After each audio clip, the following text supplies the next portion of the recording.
Vsak športnik je v zrela leta prinesel svojo zgodbo o odraščanju in prebijanju med uspešne, z vzponi in padci na njej, z obilo vztrajanja, predvsem v trenutkih, ki niso bili prijetni. Prav za vsakega so eno pomembnejših poglavij na tej poti osnovnošolska leta.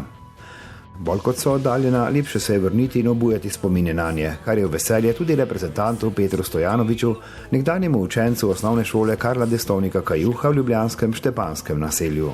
Prisrčen objem z ravnateljico je bil dovolj zgovoren. Ja, lahko rečem, da je pač mogoče moja najboljša učiteljica. Seveda bila je tudi moja razredničarka v pač manjših razredih.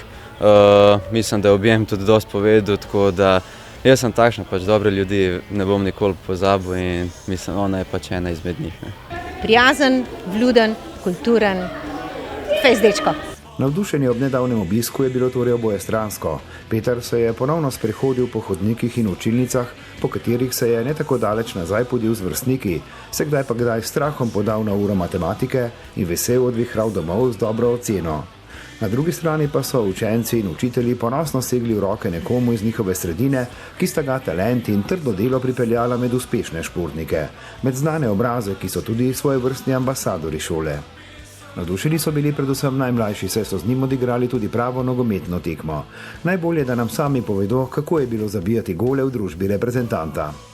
Zelo dobro, saj se to ne zgodi vsakemu v življenju. To nam je zrihtala gospa ravnateljica. Tako kot mnoge druge je bila tudi šola Karla Destovnika Kajuha v Štepanskem naselju odskočna deska za marsikatero kariero. Športne so najbolj vidne, sploh ko se nekdo prebije do dresa z državnim grbom in zaigra na elitnem odru Lige prvakov. Zagotovo je marsikatero lastnost, ki mu je pomagala pri preboju med uspešne, pridobil tudi v osnovnošolskih klopih. Peter je bil zelo priden učenec, včasih pa smo malo narobe razumeli, ker je poležaval po mizah ali pa ni ravno tako tekel kros, kot je učitelj športa pričakoval. Ampak potem smo pa le spoznali, da je imel on pred začetkom pouka že veliko treningov in jaz verjamem, da je bil zelo utrujen. Tovrstni utrinki so seveda s časovno oddaljenostjo dobili drugačen, simpatičen pridih. Odpiranje osnovnošolske knjige prigod in dogodivščin je seveda prijetno tudi za našega reprezentanta. Imam res same lepe spomine. Pač res nisem maril preveč učenja, pa to, ampak sem imel rad šport.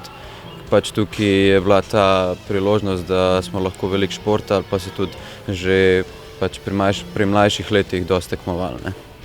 In prav tekmovalnost je bila vodilo, s katerim je premagoval ovire in sprejemal izzive, s katerimi se je soočal, ko je gradil nogometno kariero.